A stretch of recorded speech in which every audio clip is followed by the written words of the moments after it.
How does your reader consume information?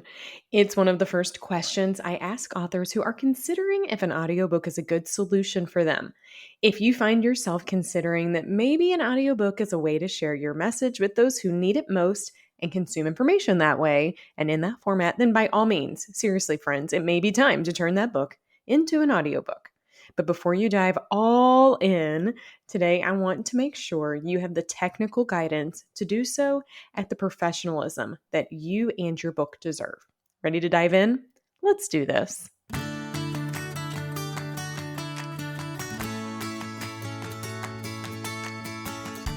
Hey, I'm Stephanie Feger, and I help authors make their author impact.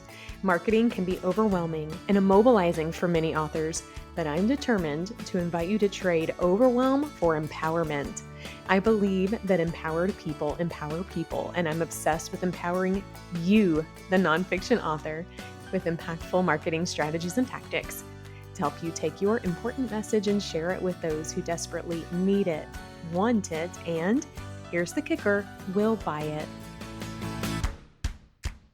But marketing movement for movement's sake just won't work. That's where strategy comes in and what I'm determined to share with you. I'm the owner and chief strategist of the Empower PR Group and the author of multiple books myself, including a book that is perfect for authors called Make Your Author Impact. Sell more books, increase your reach, and achieve your why. I have been called to merge my love for reading books, writing books, and marketing books to help nonfiction authors with laser-focused strategies and tactics to write books that sell, promote books to those who need and want them most, and build meaningful businesses from empowering messages. Think of this podcast as your one-stop shop for marketing insights for an author who has been there, done that, and understands exactly where you are. Because guess what? I have, and I do. So get your pens ready because I'm ready to empower you. This is the Empowered Author Podcast.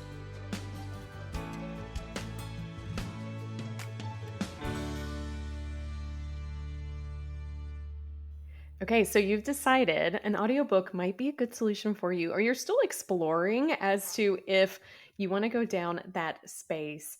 Today, Phil and I want to dive in a little bit more about what you might need so that you have an eyes wide open experience.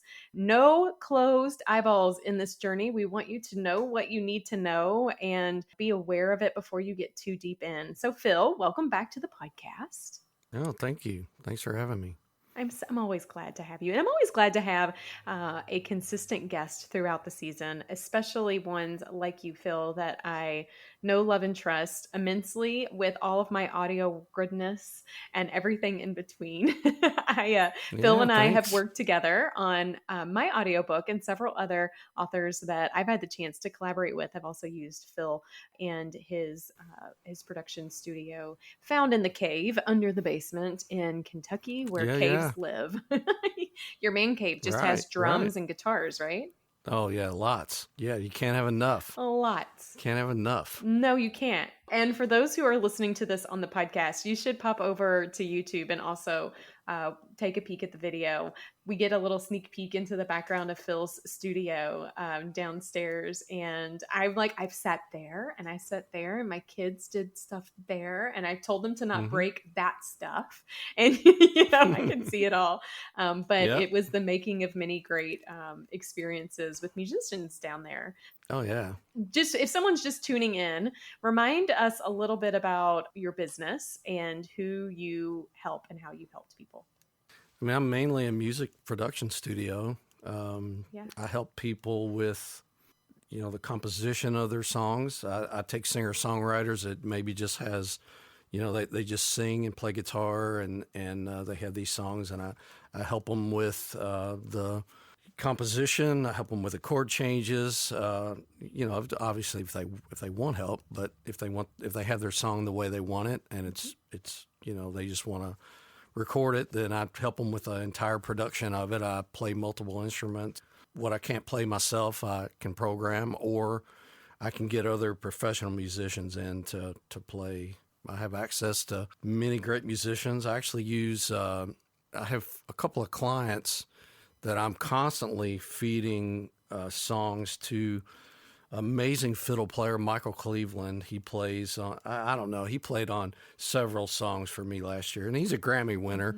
And I just send him files, and he plays on them, and he sends them back to me. And yeah, I work with him quite a bit. And so I do all different kinds of music, everything you can think of on every level.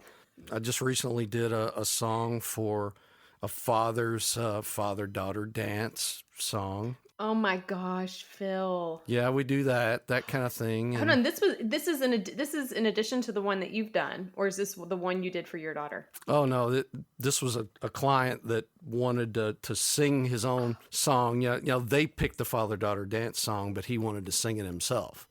So he came in and we recorded and produced the whole song. Oh my god, yeah, it was a lot of fun. Yeah, the one I wrote for Hannah, that's hers. That's all her song. I love it.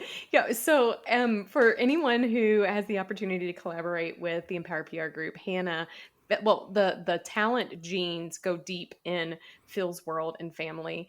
His daughter is a videography expert, and she helps us and helps our authors with work as well. But we were in the middle of doing our audiobook recording, and one day I showed up and you're like, you got to listen to this. And I listened and I was like, no, this is amazing. And it was a whole song it was beautiful that Hannah had no idea about on her wedding that you put together. Yep. And I was like peeing my pants in tears. It was hilarious and laughs. It was great. Yeah, I work with a really talented young man, Leandre Melton. He's out in Houston, Texas, and I wrote music, and the wife and I kind of brainstormed all the things, all the challenges of raising our daughter, all the things that she was it's hard raising that girl. Total pain in the butt. And so I, with all of these ideas, I Skype with Leandre and we write a song, and it's, the hook is you're his problem now. Okay, so that was it. It was hilarious, and knowing Hannah, I don't think she was a problem, Phil. Oh, if you only That's knew. Not fair to her. If you only knew. If I only knew, I know my family would say the same thing every. She was the whiniest baby you've ever seen in your whole life. Hannah, if you listen, I love you. One of the lines in the song is literally the only place you didn't cry was asleep in your bed. That's one of the lines, and that's pretty accurate, Oh my gosh, Yeah. It's so funny. It's so funny. Well, before we were pressed record today, Phil, you go, Stephanie, you still got energy, man. I haven't had enough caffeine. And it reminded me, you're the night owl. In addition to working in your studio, you also go and do gigs at night too. You're a part of a band, and you're co-bands, right, Phil? You do run sound for one. Yeah, Radiotronic, big dance band around town. Yeah. And also have my own band, but we just played one gig, and we're trying to book for some other gigs, but that's all I do is music projects and mixing live sound and playing my guitar.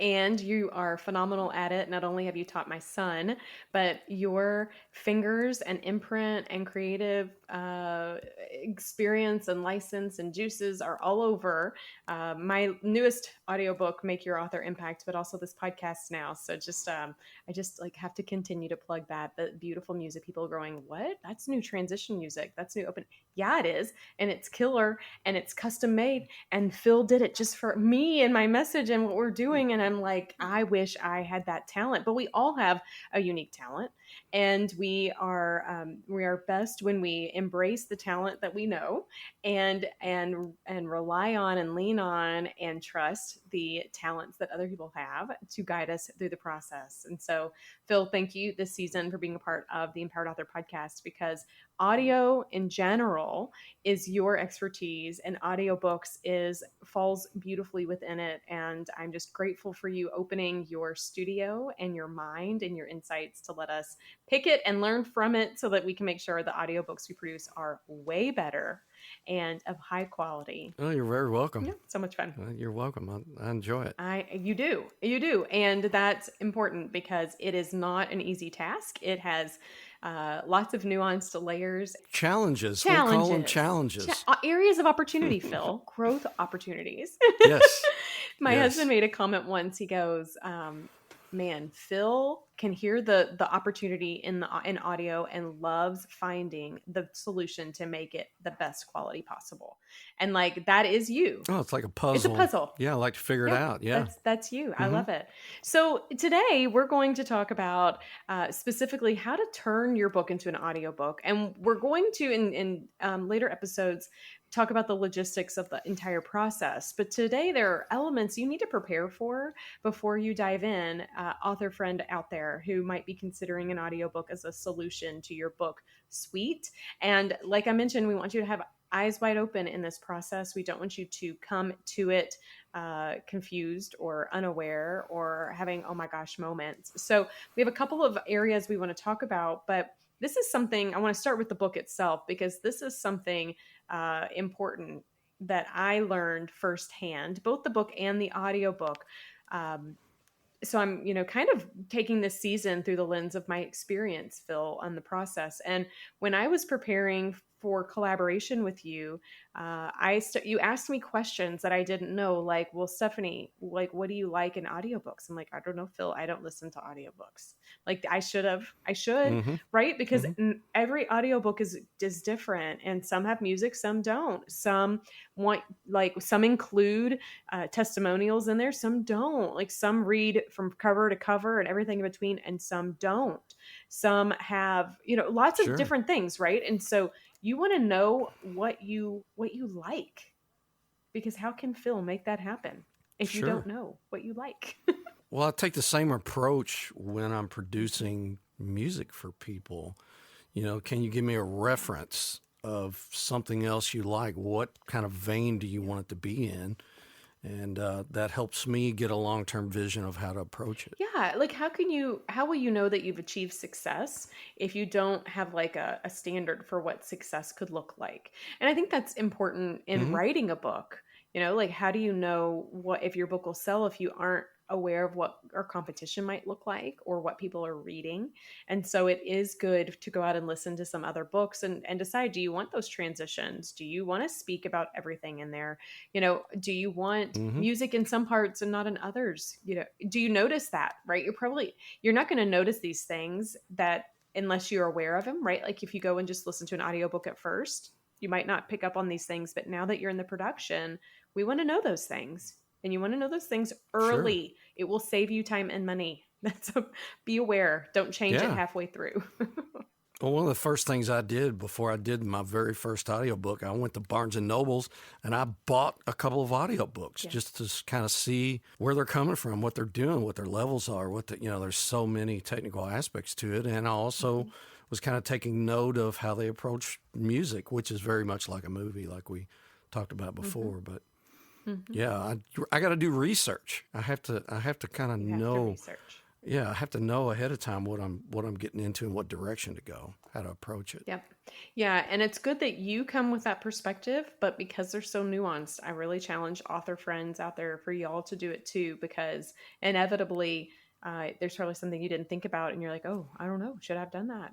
Well, I don't know. How does that sound? Hmm. And so, like, for me personally, I opted to not read my testimonials. It felt self serving to read them. It felt awkward to read Hmm. them for me, but there are other authors who do, right? Sure. And there's nothing right or wrong about it. It's just you don't have to, right? There's flexibility, especially if you self published and you aren't bound by contracts from a publisher on this experience, right? So you have flexibility in what you want to Yes. include and what you don't. Yeah, that's what I was going to add. There are times the author could take liberties and make Yeah. decisions that the book publishing company says, nope, that's not how we want it done. Yeah. And that sometimes that causes you to have to bring an author back in and change things. It's really, if it's going to be that kind of setting, they need to work those things out ahead of time. Yes. That would save time. Yes, and that actually takes me to the next thing that I wanted to note, because I want you to be prepared when you walk in the studio. The clock starts ticking. So, like, this is time of yours, time of the producers,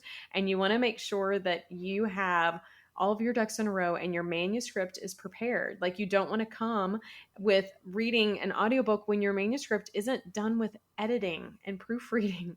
Like, Hmm. you want Hmm. that. You want to make sure that any errors or mistakes that are are that could be found are found before, because inevitably, and Phil, I experienced this personally, you've had your book go through multiple rounds of edits. It's out there might be one or two that you need to tweak, right? But if you are changing things Sure. every 5 seconds, that's a problem. That's time Hmm. and money down the drain. You've had authors do that before, haven't you? Oh yeah, I've had authors bring me Yeah. one copy that I was going to be reading and following along with that didn't match the copy they had. They had some other edited version, and I'm going, wait a minute, No. yeah, I no, I need something else because yeah, they'd hand No. me. I'd try to use a paper copy, and it would be completely different in some areas than what they were reading. Oh, well, this version I have on the iPad, this is a newer edit. And I'm like, Oh well, I need the no. current edit. We can't be on two separate pages here. Yeah. Oh my God. Yeah, because how? Oh my That has happened. Yep. No, Yep. literally. That has Oh happened. yeah. You know, you mentioned something else that I thought was that is relevant, and that is you want to make sure that you have a copy of your book with you. God forbid we forget. You need a copy Mm-hmm. of your book, Mm-hmm. and not the physical format. You will hear the page turnings. We don't want that. You want it digitally in some form or fashion. I have a remarkable, I had it on mine. However, many of the times when we had a space problem, it was because I was trying to flip pages, even on and you couldn't hear it, that I would pause. So you want to make sure that you've got something on how you can read it digitally, and then an option for Phil to follow along or a producer to follow along, so that it is easy for Mm-hmm. two eyes. You've had authors bring people to it as well, to the studio, and they are watching too, because we sometimes speak words that are not in the sentence or not speak the words that are. Yes. Or pronounce words incorrectly. One of the words was especially. Especially. Yeah. It's like it took all three of us to make sure and snuff out all of the especiallys. Oh. But luckily we didn't have to talk about nuclear anything. Not for me. I wasn't an especially, Yeah. but I wasn't important. Important. Mm-hmm. We fixed it. Mm-hmm. You know what I found, Phil, when I was doing the recording? The hard words were easier for me to say than the easy words. I think I was overthinking the easy words, and the hard words, I was prepared for communicating them. But when it was like important, like, come on, Yeah. that's not how you say important. Like, I mean, some people do, but I don't. I Mm-hmm. overthought those. Some of the harder words I would get by, and later we would be like, man, that was easy. I was waiting, Stephanie, for that word to be hard, and we got through it. And so you want to know some pronunciations too, right? There was a quote that I had in mind, and I was like, oh snap, Phil, I don't know how to say this. We have to go find the phonetic sounding of it. Yeah, and not so prescriptive. My husband Corey is a gym, and I'm sure he will listen to this at some point. He's an avid podcast fan of ours, and yet when we go down the road and we're doing something work related, like on a trip or whatever, and I'm driving and he's reading to me, every sentence, Phil, sounds the same. Stephanie had a great day. Stephanie went and did this. I mean, it's the same, and like I love him, and I'm grateful, and I don't articulated, although now he'll hear it. And but at the end of the day, you need to take the reader through it. If you say it like that consistently, the reader will go insane. They need to feel like they're having a conversation with you while you are reading. And that's not easy for everyone to do. And even if you think it's easy, it's not. I mean, I remember sitting in there, and there were times I'm like, I need to breathe.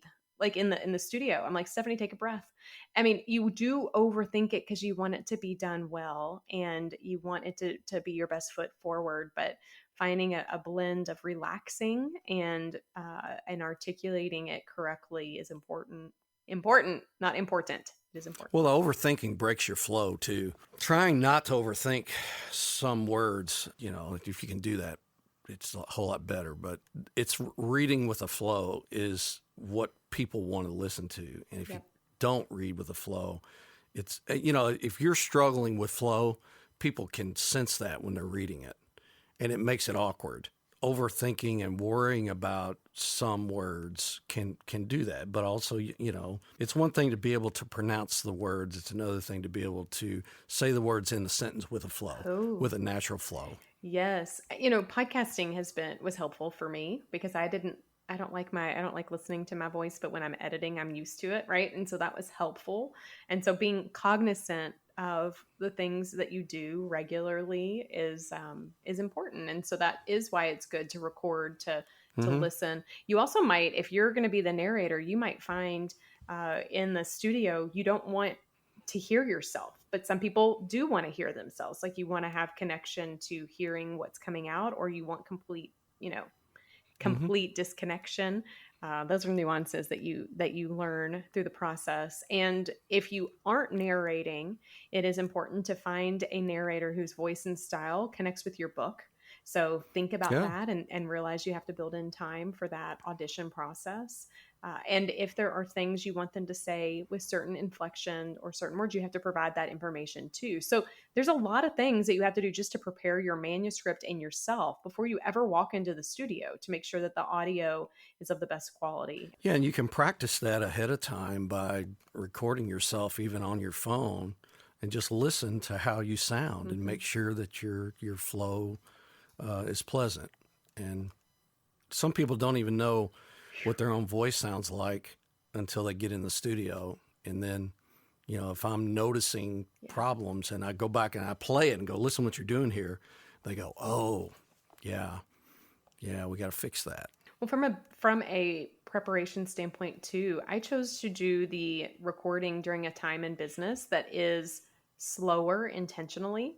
And so I would also encourage you, if you're going to narrate it, and even if not, like setting aside the time that you can really dedicate to it, because I turned my computer off. I mean, I didn't bring my computer, but my phone was turned off. I had no phone for like 7 or 8 hours when I was with you. My phone was even in another room, completely disconnected, and I couldn't worry about client work or book needs or family needs. So prepare in that sense too, because if not, you will be rushed through the process and your voice will show that, and you don't want that either. That stress, it can be heard, and you don't want that. I'll know really quick if somebody has prepared or whether they haven't. When they haven't, I know that we're in for a long, talk about a grind, it really can be a grind. And preparation is a huge part of making it go smoothly. And, we can make this, fairly easy, or we can make it difficult. And if you don't prepare and have some things in mind and understand some things, and even just practice recording yourself to make sure you know what you sound like. I mean, that's a huge thing. Although, you remember the day that my kids came to pick me up, my husband came to pick me up, and the kids were listening on one part, and I got it the first time, and we're like, wait, maybe the kids need to be here. You had an audience, so you had a little more pressure. Audience. Yeah. It was pressure. They thought it was super cool. They think your studio's cool. They think you're cool, but they thought it was cool that we were turning nothing into something. It was pretty fun. Oh yeah, that's great. Okay, so from your perspective, Phil, in turning the book into an audiobook, I want to pick your brain about equipment. And so we're going to kind of dissect some of the elements from your studio. Some people will choose to do this at home against our recommendations. And that's fine. Like, listen, everybody, there's not one way from point A to point B, but I do think you need to make sure that the audio is produced with high quality. And that doesn't just mean the editing, that means the capturing of it. So tell us a little bit about why a podcast mic just isn't going to cut it. Like, talk to me about the types of equipment you need on your end, or that you use to make sure the quality of that audio is pristine. If you're using, I think you have there like a USB microphone, you're very limited on how you can process the signal going in. So I have a very high quality microphone going into a high quality mic pre, and then I compress twice going in. Actually, it's the same signal chain that I use for recording vocals on songs. But you didn't get me singing. We could have. Maybe it's a little bit overkill, but what the gear that I have and the signal chain that I have set up, that's what it's for. Is for singing, and it works great for audiobooks too. But processing the signal properly going in, which is things like rolling off the low end, so there, it's a high pass filter, so that there's not bumps.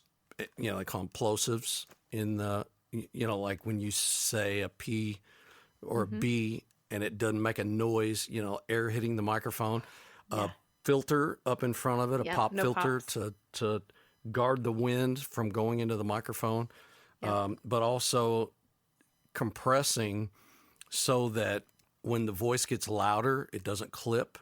And, it makes it so that the quieter passages are more the same volume as the louder passages. The more you can do of that going in, the less of it you have to do after you get it into your digital audio workstation. So I use Pro Tools. Yeah, so better quality in is a better quality product overall, I would guess. Yeah, I mean, if you record badly, then you pretty much have to do all of it after you get it inside the DAW, and you just have to the process, the amount of processing required after it's in, it could take a lot longer. And then you also have to do some repairs other than declicking. We were talking about mouth pops and all that, but I try to minimize all the editing. I try to fix it going in. Like that whole thing of record badly and fix it later is, it takes twice as long. So I always try to give the absolute best. I try to record going in as close to the way I would want it to sound on the final product as possible. Well, and that shows in the outcome and quality for sure. I'm thinking about your studio too. So like where I'm sitting right now doesn't have any noise reduction. So there could be echoes in here. Your studio has the padded walls that you could like have a mosh pit with and nobody would get hurt, like it's soundproof. Oh, yeah. You've got that figured out. Like the flooring is carpeted, right? Like you got rugs and stuff down there. Yeah. It's just knocking down reflections, making it so that what's on the walls is absorbing sound and your voice isn't hitting the wall and bouncing back into the microphone. Yeah. As dry as possible is important. Yeah, It gives you a much more intimate sound. You want it to sound like somebody's, if you're wearing earbuds or you have headphones on, you want it to sound like somebody's voice is very close to your ears. Yes. And, audio is a very intimate experience anyway on how people consume information. And so you want it to be a pleasant, intimate experience, not the other way around. You also have in your studio a couple of things that I don't know that every studio has, but I'm grateful for the fact that yours did. You had a stand that I could put my digital book on. So that helped me. And like an iPad stand. like an iPad stand. And the setup was consistent because if you're recording from the mic up top, you want to always do it that way. You don't want to switch it up because it will change the audio quality, right? Like when I do my podcast, I always record with the audio or with the mic on the side, mainly logistically because, but that changes anytime I try to move the mic. The experience of the audio on the end is different. You also have a TV, which is cool because I can see the audio coming in too. And when we did editing, you could show me and we could find pops, we could find edits, we could find things together while I was still in the studio without moving and changing something. Yeah, in my isolation room, I have a computer monitor that is, I have two monitors in front of me in my listening position, but it's one of the monitors that I put the editing screen on so that I can point things out. Because if you're in there and you can't see what I'm seeing, it makes it hard for me to say, you see that right there? Yeah. Right there's where we need to come in. And it makes it much easier to communicate that. You called it the isolation room, Phil. Yeah, Isolation room. Yeah. What were you going to say about singers? Singers like to see that also. I've actually had singers go, how did you think of that? I said, well, it's basically them having to wait for me while I'm doing something. And if they can see what I'm doing, they don't have to go, what's going on right now? Just go, hold on one second. Let me do this. And they can see you working so they know. It just makes it a whole lot better. The whole process is smoother by them being able to see what I'm seeing.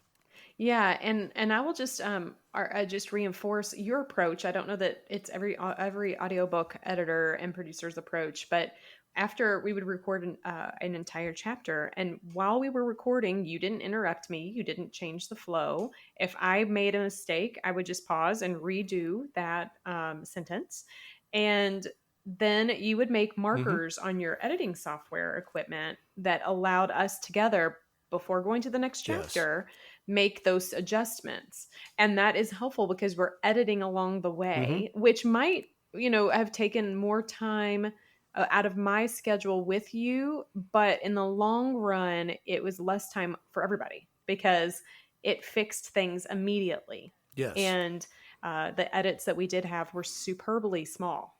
Right. But just you and I doing it, you still end up missing things out of, how many hours of audio. It's still very difficult to catch all of it, and which is one of the reasons that it was somewhat helpful to have a third person, just somebody helping to snuff out all the problems that. Yes, it is helpful having a third person there. Yes. One of my experiences with an author and a book publishing company, I just tracked it. I just recorded it. And then I sent it to an editor. Well, then the editor sends a pile of lines that had to be redone. And it took them a month to get us the list. So instead of us finding those and fixing them and the author hearing it and making sure the edit is smooth and it sounds good, then we have to go back weeks later, and it's very cumbersome. And it's definitely not the way I would recommend doing it. And since then, I've been asking book publishing companies if they would allow us the session time to go ahead and try to get all the edits ourselves. And that works out a whole lot better. And then you turn it over to their editor, and we've got 95% of the problems already corrected. And hopefully nothing that requires the author to come back in and totally re-record something. Yeah, well, so that's a good key takeaway to consider. I would recommend that you find an amazing person like Phil that does the production and editing versus separate it out. I mean, it might not be the right solution for, you author out there, but because of that approach, I know my experience through the process was seamless because you knew the intricacies. We were able to move and do it in a very nimble approach and nimble way and fast way with regards to editing on the spot. But I know some publishers don't require a different approach, and that's okay too. But these are good questions for you to consider if your publisher comes and says, let's do an audiobook. Ask some of these things because I know the author you were talking about that had to come back. You and I were talking a little bit about that experience from your perspective for him. And I'm sure that was frustrating, right? If he could have just done it there with you, it'd have been a different journey. So that's good. What about editing software? I mean, Phil, not that anyone listening is going to be out there doing the podcast or the audiobook editing, or if they are considering it, I would highly discourage. But I mean, you've got multiple levels of editing software. Like you mentioned previous episode around clicks and stuff. What are the things in your editing software system that are really valuable for authors in the audiobook space? I use Pro Tools because, you can use any DAW. I use Pro Tools because I'm familiar with it, and I've used it for 15 years or more. But I also have bought plug-in packages, and one of them is made by a company called Isotope. It's called RX, and it is just for repair. It will take, declick, dehum, denoise, spectral denoise. It's every aspect of audio repair that you can think of, and it's really good at it. It's easy to use. You can pretty much open the plug-in and leave it just how it defaults. Select audio, and you can hit render, and it fixes it. It's very rare that I have to go in and fiddle with it to get the kind of result that I need out of it. But it's not cheap. It's really expensive software, but it's way worth it because it makes the whole process much easier, and the results are better. But you can use about any DAW, but I've just added plug-in packages, different plug-in packages that I've accumulated over the years that I use. Not only do I have hardware that I use recording in, but then I have a lot of software that I use after I get it inside the DAW. So it's as much about in the editing, making sure that it's a solid, audio package and product, as it is to ensure that it will pass the technical requirements for audio quality standards to get it uploaded for the audiobook production. Before I pick your brain on that, I did want to just make a note. I walked away after the first audiobook production day that we did together, telling myself, oh my gosh, I edit too much on the podcast. I stopped doing that after you and I met Yep. because you gave me confidence and wiggle room and permission to allow breaths to be heard, to allow like some small things. I was like way over editing the wrong things. But you want in audio, this is what I learned from you, Phil. Now you tell me differently, is you want people to like, it needs to feel real. If there's no breathing, like that's how we live, people. You have to do it, People right? breathe. We breathe. People do breathe. Yes. Yes. So there's no need to take them completely out. And They also click their mouth, but we don't have that. they do, but you Right. just try to minimize all that, Right. At least just try to make it where it's not annoying Yes. to people when they're listening. Yeah. So I know when we were uploading Make Your Author Impact on Audible for the audiobook production, there were a couple of chapters that got flagged for quality, not even quality, some of their audio standards. Can you tell us a little bit about how the nuances on audiobook audio quality standards and things that you look for to minimize that? Because I don't think people think about that, Phil. They don't know about that. One of the main problems is Audible gives you a very outdated RMS reading. Hardly anybody uses that anymore. The kind of the new standard for measuring audio levels is LUFS, loudness units relative to full scale. And I have plugins that give me that reading, but what I had to do, it's pretty much with them. Their specs are very close, and if it's 1 decibel too low or too loud, but it'll kick it out. But you have to figure out what the current standards are as compared to their old standards. If they would update it to use the most current standards, it wouldn't be nearly as difficult to figure that out. But yeah, they are very concerned about the amount of time at the beginning of the file and at the end of the file. And if that's off by 1 second, it's going to kick it out. So there's many aspects of it. And sometimes it is just trial and error. You just have to try to get it together as best you can, put it on the site. When it kicks it out, read what it tells you, make an adjustment, try it again. Yeah, it can be quite aggravating, to be honest, but that's how it works. Right. And this is why we have experts like you, because when I was uploading mine, Audible required opening credits to be separate from the dedication. I'm like, oh, I can do this. I edit a podcast weekly. Phil, I can do this. And I went and did it, and it kicked back both of them because and I'm sure it was the seconds or what, I don't know what it was. But the point is, I realized then what I had known, but I was solidified. This is why you work with someone who knows what they're doing. This is a space you don't want to mess up, that you don't want to dabble. It could have been how you exported the file, what format it was in. If it's an MP3, it has to be a certain size MP3. If it's too large or if it's too small, it kicks it out.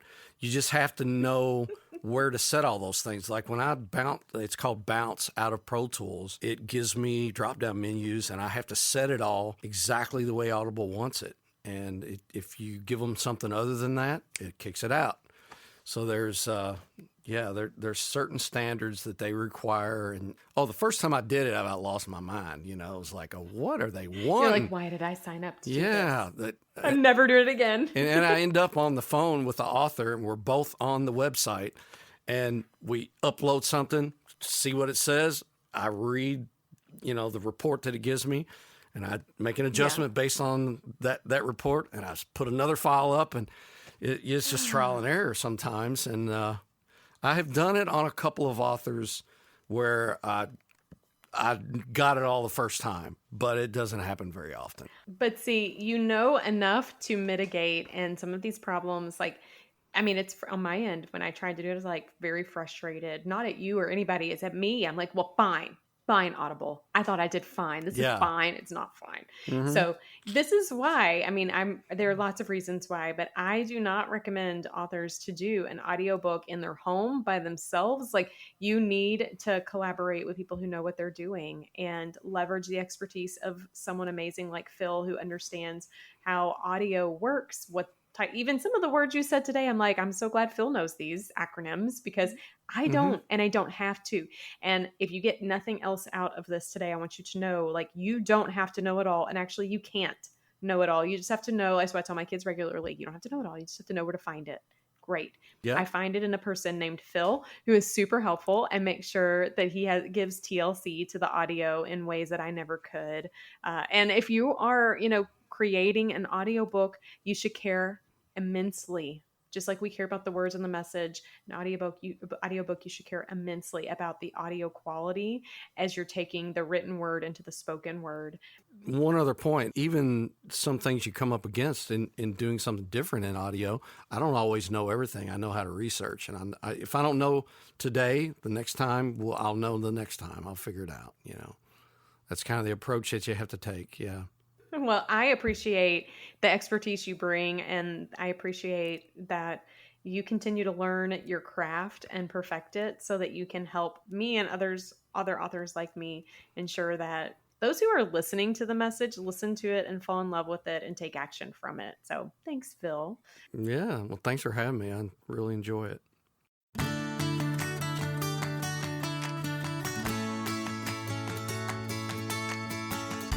Do you want to develop an audiobook? Should you? 2 things I think you should do next to determine the answers to those questions. First off, determine if your readers will listen to one. If you don't inherently know that answer, ask them. You'll be surprised, but your readers will tell you. They will if you ask. Secondly, make sure you listen to an audiobook first. To know how you want your audiobook to be laid out, you need to know how audiobooks are laid out. And how do you know if you will achieve audiobook success if you don't have a standard to work toward? If you're looking for an audiobook to explore, try mine. Make Your Author Impact is available in the audiobook format and will give you a great idea of how yours could sound. And if we can help you bring your audiobook to life, just holler. Phil and I would be honored. Author friend, thanks for saying yes to becoming empowered today and listening in. It would mean the world to me if you would rate and review this podcast. And as you know, I'm a believer that empowered people empower people. I've empowered you. Now it's your turn to go out there and empower others.